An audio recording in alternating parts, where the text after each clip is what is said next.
Now let's talk about some of these teacher habits that are emerging. In this classroom, you don't have rows and desks, you have collaborative centers. And that teacher is more of a facilitator mindset. Now, here's an interesting story for you. In Onslow County, North Carolina, and in Durham County, North Carolina, they started a project called Project KNEC, where students brought cell phones to school. And the first year that they brought the cell phones to school, this is what they did. This is a 4-year-old project with data where Algebra 1 scores and Geometry scores have risen 20 points on all demographics. What they did was this. They said, take your cell phone out, turn it over, put it on your desk, and for the first 15 minutes of Madeline Hunter direct instruction, you can't look at your cell phone. Okay? So the students did. Then they said, now in independent practice, pick up your cell phone, look at it, use it, involve, right?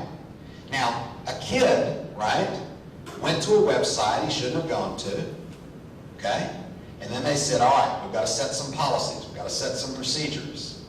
The next year, they started thinking about those policies and procedures from how the teacher monitored it or how it worked outside of school. Now here's an interesting concept, right? I was a building level principal, so when somebody wrote FU on the bathroom wall, we didn't shut down the school.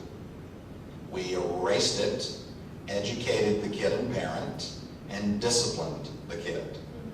Some of our tech networks, that ain't what's happening. If one kid violates it, the whole network suffers. So we've got to think differently about how we apply educational strategies. Now, in this environment where kids are using these types of computers, we're also seeing it mixed with traditional environments. Here we have kids at the elementary level who have manipulatives in the little cart, and they have glue and things they can produce. Kids behind are using the iPad for research, and the teacher is moving around in the flipped classroom model that you may have heard about from Iowa State and other places. Now, here's one of the things that happens with the flipped classroom model. Teachers spend a third of their time on direct instruction, sometimes lecture. They spend a third of their time on technology, and a third of their time supporting group work. Now, a lot of educational pundits push back and they will say, well, why is lecture in there at all? So what people have done is recorded the lectures at home so kids could access them at any time, and they've made the classroom completely about project-based.